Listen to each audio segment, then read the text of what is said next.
Hello everyone and welcome back to my channel. In this video, I will be giving an update on my June finances and money goals.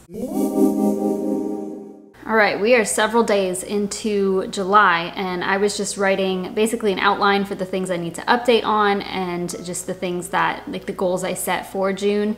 And everything seems to be going super fast, but when I look back on the things that did happen in June, it feels extremely far away.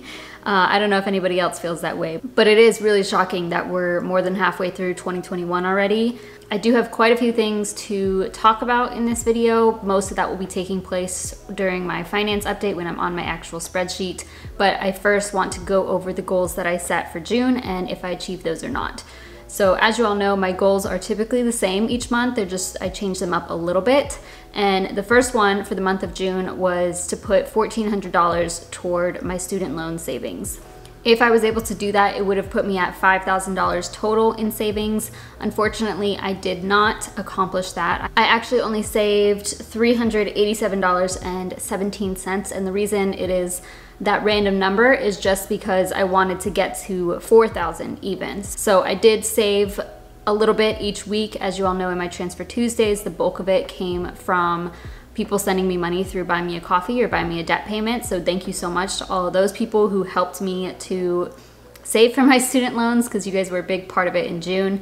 And so the bulk of it came from that. And I decided to contribute enough to my savings to get it up to $4,000 even. And so that was the 387. Several days into June, I knew that I wasn't going to hit this goal because of everything going on that I've been talking about in my last several videos. So that's fine with me. I still think this is pretty decent to have 4,000 in savings for my debt. And I'm pretty confident that going forward, I'll be saving a lot more each month. My second goal was to earn at least $1,000 in online income. This has been a goal of mine every single month in the year of 2021, actually for quite a long time. And as you all know, I didn't actually reach $1,000 in online income until January of 2021 for the first time ever in my life, even though I've been doing this for years.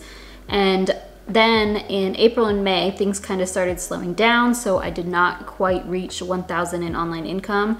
But I'm happy to say that in June I did, and a little bit more than that. I actually earned, this was my third highest earning month. I made $1,319.36. If you're interested in learning about where that money comes from, how I make my online income, then you can watch my extra income and online income video that will be up Monday, July 12th. And I do have videos from other months where I share what I've earned from my online income. I do also show the extra income that I make outside of my online work. So I did make quite a bit of extra income in June, which I'm very grateful for. This actually allowed me to, this is allowing me to have a better July. And also it just makes me feel more comfortable in my finances in general. I think going along with that, I also wanted a couple of new coaching clients. And I did actually end up getting one new coaching client, and I do still have spots open actually, because what happened is I worked with somebody for 3 months and that session ended, so I'm no longer working with them. But then I did have somebody new come on, so I'm still at the same amount. So I do still have room for clients. If you are interested in getting financial coaching, I always have it linked down below and you can read all the details there. I have quite a few options for you to choose from in regards to which type of coaching you want. And you can see everything that I offer and my prices at the link below. Yeah, I am still open, but of course I'm very grateful for the clients that I do have. I still love it. I love all my clients. Everybody is amazing and doing wonderfully. So shout out to y'all, of course, always. But yeah, I do believe I mentioned that in my June update, and that is a big part of my online income. So very glad to have a new client. My next goal was to reach 5,000 subscribers on this YouTube channel, and I did achieve that. I actually knew I would hit this in June. Like once I got through March, I was like, oh, 100% this is happening in June. And with that being said, I do want to do a cash giveaway. Now, last time when I did a giveaway, I believe it was in December of 2020, and I did it for several weeks in a row. And I did it as part of Transfer Tuesdays, and I announced it in the title. The problem with doing that is it brings in people who don't even watch my videos. So I want somebody to win who actually is watching my videos. So you will not see the word giveaway in the title or in the description box, because I don't want anybody to find it who is not already part of my community. I would rather somebody get this who actually watches my videos. So that's what I'm going to do. It's very simple for you to enter. All you need to do is comment down below whatever you want. You could tell me your money goals, you can tell me what you did in June, you can tell me anything, literally anything. If it doesn't even need to be about money. So whatever it is, you can comment that down below, then I'll know that you want to be entered into this. I will be giving away $100 cash to one person. You can be anywhere in the world. You just need to be able to accept PayPal, Venmo, or Zelle.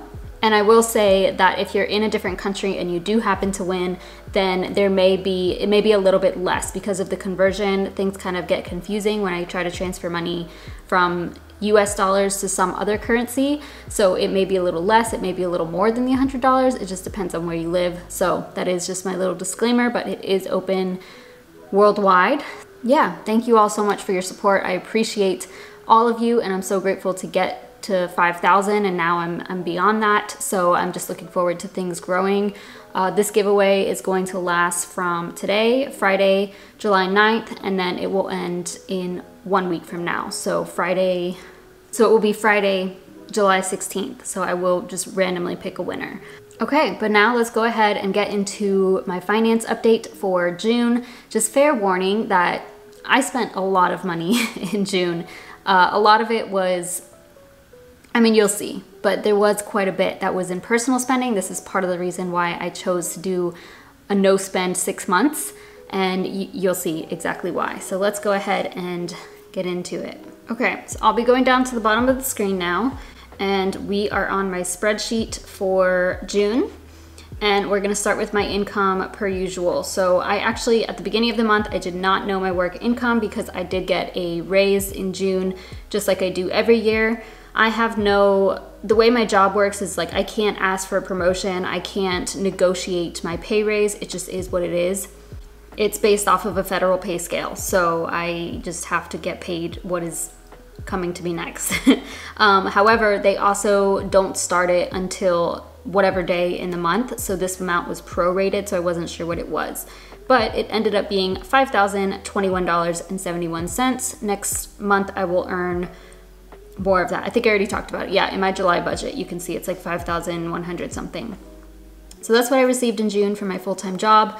Please keep in mind that all of this is pre-tax. Okay, so then business income, I earned, like I said, $1,319.36. These numbers on the side are calculating the taxes that I have to pay because again, all of this is pre-tax, and that comes into play in just a moment.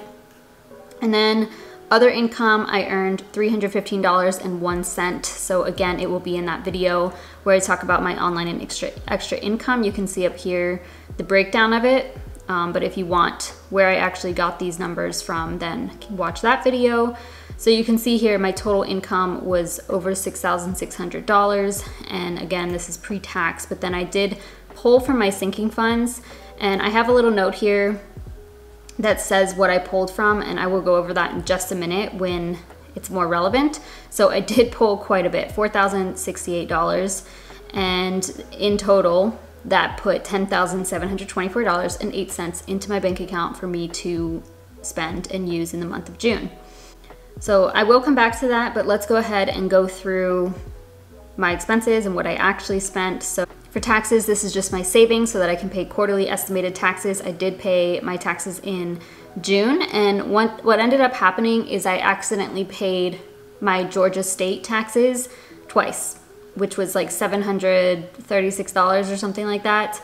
I can call them and get a refund, but they said it would be a check via the mail, and they said it would take like 30 plus days, and I just don't like that. I don't like a check coming in the mail, to be honest.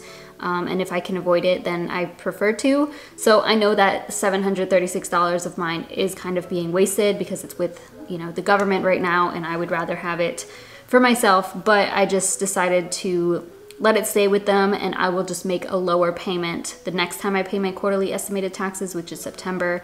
So I did save less. I saved $493. This is just in my high yield savings. I was expecting about $1,150 though. Actually, I think I was expecting a little bit more than that because I earned more in extra income or online income. But yeah, I saved $493. My sinking funds was $770. This is changing if you watch my July budget update. The other thing is that a lot of this I did pull from. So again, I'll get to that. My Roth IRA, I budgeted $150, but I actually contributed $348.90. And if you watch my most recent Transfer Tuesday, you know that this came from selling part of my M1 investment. So I had like a pie from, I had contributed to a pie through M1 Finance when I first signed up. I didn't really know how to use the platform, so I just went with like a moderately aggressive one. I put in $100. I got like a few referrals to go through in that one. So I ended up having a little over $190. I did sell it all, and then I put that into my Roth instead. So $150 plus $198.90 is this random number. I did donate $50. My rent, trash, and pest was $1,411 as expected. Renter's insurance, $13.83. Wi-Fi, always $55 with Google Fiber.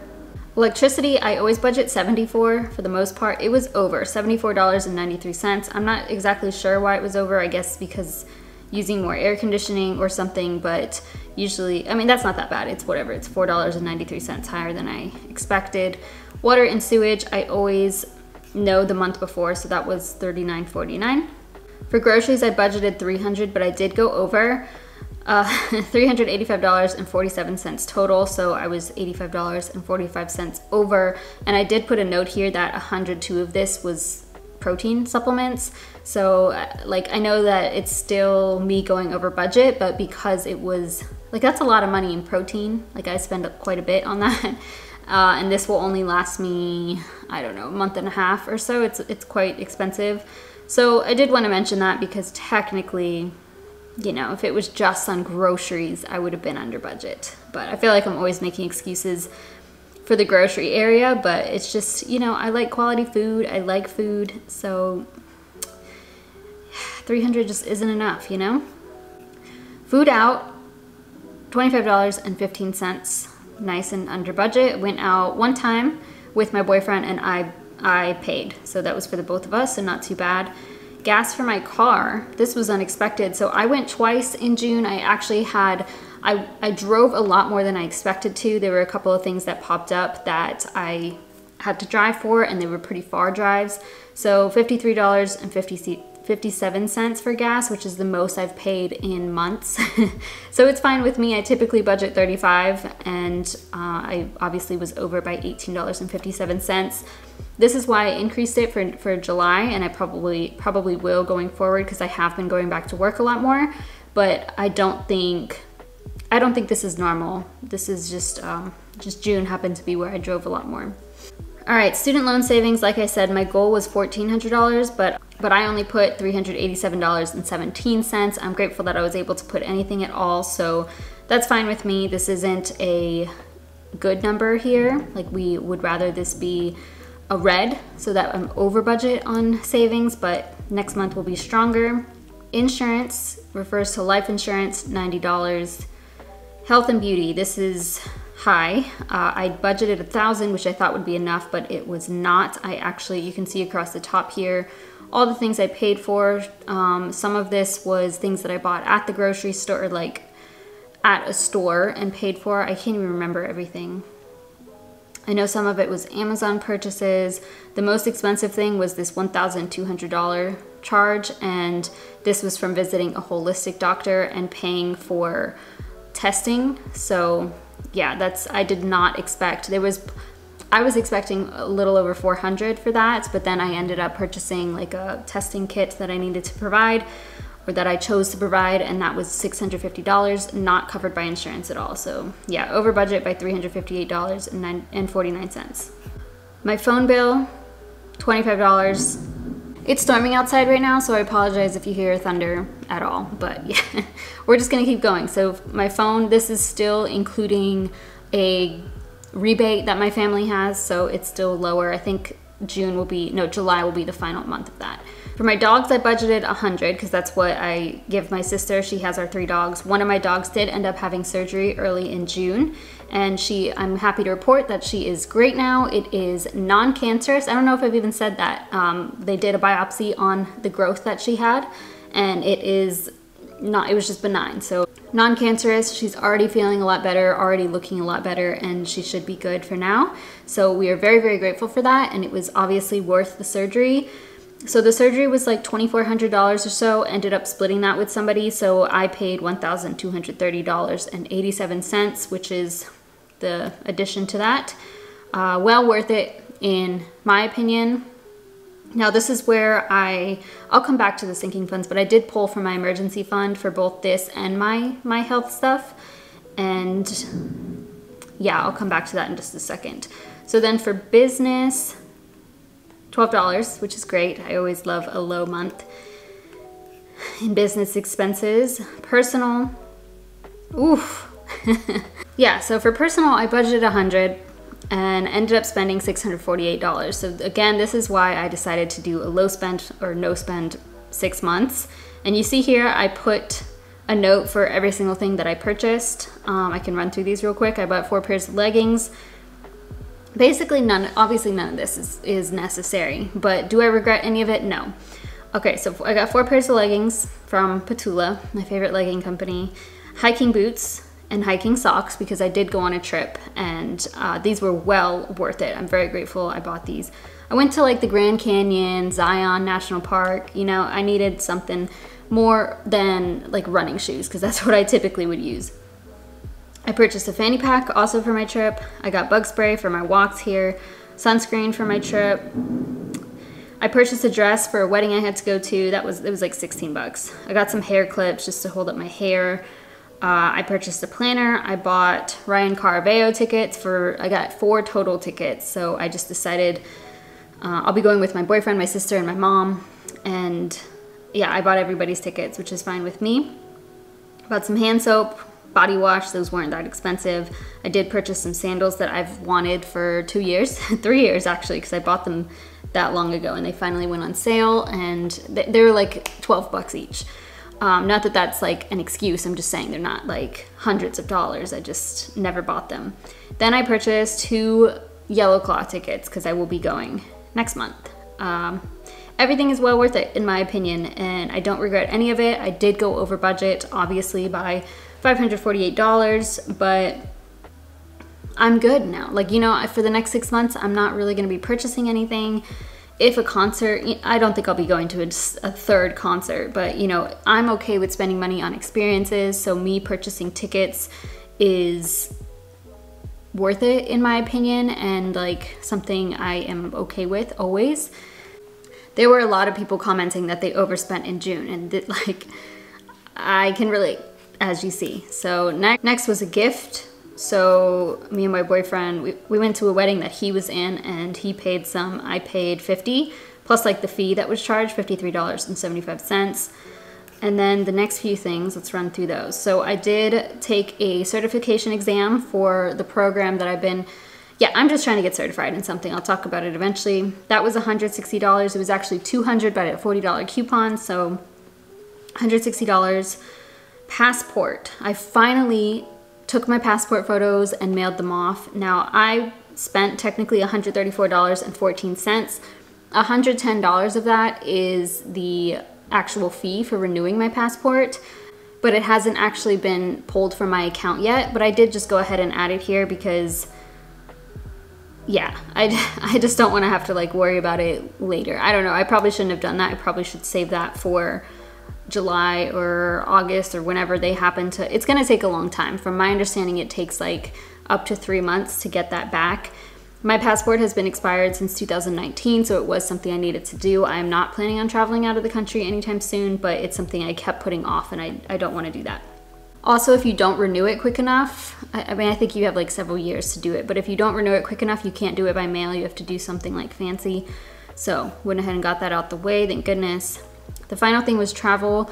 Me and my boyfriend did end up booking a trip in June, and I'm so grateful we did. 100% worth it. Honestly, he purchased the bulk of it, and some of the money that I spent is in July as well, and then some of it was for now. So $264.99 for the month of June. The hotel that we booked was $224.94. I paid for that, and I paid for one of our Ubers. And our car was $440.97, car rental. But Sebastian, my boyfriend, ended up sending me $440, so I spent $97 on the car rental.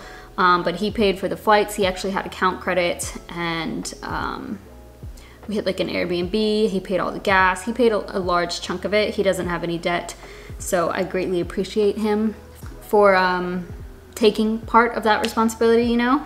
So I was very glad to not have to spend as much. Yeah, in total, I spent a lot of money, $8,184.75. You can see that I did not plan on that. And then if you look down here, my income minus expenses is very much in the green. It's very high. And the reason for this is because of my sinking funds. So let me go back up to that, like I keep saying. So from my sinking funds, I pulled $4,068. And the bulk of this came from I didn't even write it here. So the bulk of this comes from my emergency fund, which was $3,000. And then I pulled $600 from my FinCon sinking fund. So I did make the decision in June that I will not be going to FinCon 2021.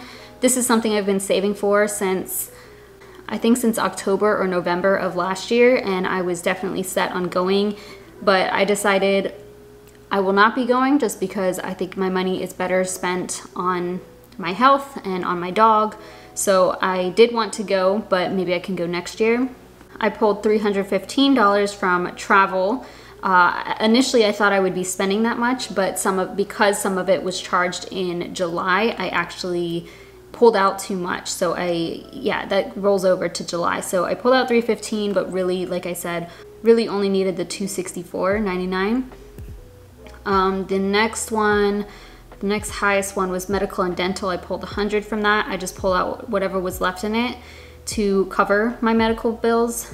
And then gifts, the $53 that I used for the wedding gift. The reason I took out so much of my emergency fund, the $3,000, was because initially I paid for my dog's surgery myself, which was over $2,400. And I didn't want my credit card to have that. If you watched, I don't know, 3 Transfer Tuesdays ago, or I don't even know when it was, 4, I had said that I didn't want credit card debt. I didn't want it to hit my credit score. So I did go ahead and just pay off that card completely, which it was over, I think it was over $3,000, because I also had charged that holistic doctor bill. But because I ended up splitting the payment with somebody else, then they sent that to me later in the month, like I think the last day of June. And so I have more money to work with. I didn't absolutely need that. I also thought I would need to pay some of my medical bills this month, but that didn't end up happening. Nothing came, actually one came to me, but it's like, I think it's a mistake. The other thing I wanted to mention is that I was correct in that I overpaid on my first surgery. I paid $1,022. I was only supposed to pay $250, and that was confirmed as of like 2 days ago. They told me, I called them and they told me that I was only supposed to pay $250. They're submitting it to their supervisor, whatever. It's gonna take 30 to 60 days for me to get a check. So I will be getting over $700 back. I don't know when that will be. It will probably be August or September, honestly, but I'm definitely gonna stay on top of it. Now, I did want to mention, and I don't know if I mentioned this before, but make sure if you have any bills to always check your health insurance claims. Make sure you are getting covered properly and make sure that you are paying the correct amount, because I had to pay for my surgery before it even happened, which is why I overpaid. I asked the lady that I spoke with for my health insurance if they would, like, let's say if I didn't call my health insurance, if I didn't call the hospital, would they just refund me automatically? And she said no. She said that oftentimes, many times, people do not call them and the hospital just won't refund them. They'll just keep that money. And so make sure you go back and even look at your stuff from years ago, because you should be able to get money back. If you had insurance coverage and you have those records of that, then if they owe you money, they owe you money. So stay on top of those things. Don't be afraid to call the hospital. Don't be afraid to call your health insurance, because that's a lot of money. And it's very upsetting that they probably wouldn't have told me or they wouldn't have sent it to me, because even when I called, they had known for a couple of weeks that I was due a refund and nobody told me that. So yeah, it's a bit frustrating, but I'm glad I'm staying on top of that. I do want to run through my other numbers, of course, for June. Okay, so here we have June, this column, and Hopefully you can see it. I made the text a little bit larger, so I didn't, obviously my car's paid off. I did not put anything to my actual student loans, and then my student loan savings, I saved $387.17. So my total debt did stay the same at $36,000. As for my savings, this blue section is what I've put to my sinking funds and such. So you can see those numbers here. I'm not gonna go through those because I just like to go over what's actually in those sinking funds. So let's go to this teal section. As I mentioned before, we're in taxes. So I did pay my taxes in June, so I depleted what I had in there, and then I saved what I earned in June, and then I overpaid for my taxes. So I ended up only saving $493 and whatever else. So this ended up being $493.49. My emergency fund, for whatever reason, I thought it was going to be at a higher amount because when I initially calculated, I didn't pull as much as I expected to. So it did get under 2,000, but then I went ahead and put enough to get it to 2,000. And then you guys know my plan going forward is $667 each month to that. So I'll reach 6,000 by December. So $2,002.06. For gifts, I have $390.24. Travel, I use some of that, so I'm at $157.02. Car maintenance is at a pretty decent number, $636.99. Car insurance, $360.41 because I pay that every 6 months. Medical and dental, I did pull from that, as you saw, so I have 99 cents left in there. FinCon, I pulled all of that out, $1.19 is left. Whatever the change is, that adds up. Sometimes I don't pull the change out, and then a lot of it is the interest that I earned from the interest I'm earning there. MacBook sinking fund is at $200.36. This previously was my personal sinking fund, which I have noted here. Then my phone, $221.32. And then M1 spend, which is for my student loans, $4,003.14. So my savings total is $8,467.21, which is obviously lower than last month, but still pretty decent considering I pulled out all that all that cash. Next, we have my investments. So my Roth IRA grew quite nicely to $7,183.66. You can see what it was at in May. And then M1 Invest went down a little bit because I pulled that $198 out, so $1,475.54, all in VTI through M1 Finance. And I think I had like maybe 2 or 3 referrals go through in June, so it didn't grow as much as previous months. So total invested is $8,659.20. And you can see here my total, over $17,000 in assets. And that brings me to my net worth, which isn't too bad. So all those numbers auto-populate. The only thing that I add here is my checking account. So this was my checking account balance on the last day of June, so June 30th.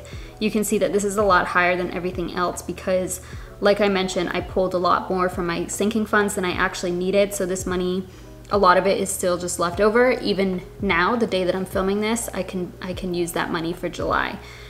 So you can see my total assets, including my checking account, is $22,785.27. The only liability I have is my student loans of $36,000 even. Of course, my car is still at 0. So my net worth, negative $13,214.73. So it did go down, but this is the, like you can see here, this was the highest I've ever had it, but this was the second highest back in March, so I'm at the third highest. No, I'm back. This is the second highest now, which is good. You can see my little chart here that kind of tracks that. So up, up, down, up, down. And hopefully next month it'll be up. In July it will be up. My Vantage score through Credit Karma did go up to 763. I don't know why that change went through. I actually tried to look and it doesn't say. It just says it went up by 3 points. So I do look at my Vantage score just because I like to use Credit Karma, but my FICO score is quite similar. Okay, this video was way too long. I apologize. I just feel like there was a lot more that I needed to explain. Hopefully over the next few months, I don't need to explain as much because I like when money is simple, you know, but over the last few months, these things keep happening that I need to, or I just feel like I need to explain more. So don't forget to enter the giveaway. Like I said, it's not gonna be anywhere in the description box. It's not gonna be in the title, so don't forget about it. Make sure you comment down below and I will choose a winner next Friday. Again, thank you all for helping me get to 5,000. I appreciate every single one of you. I am so grateful for this community. It is amazing and it amazes me every single day. But all right, thank you all so much for watching and I'll see you in my next video.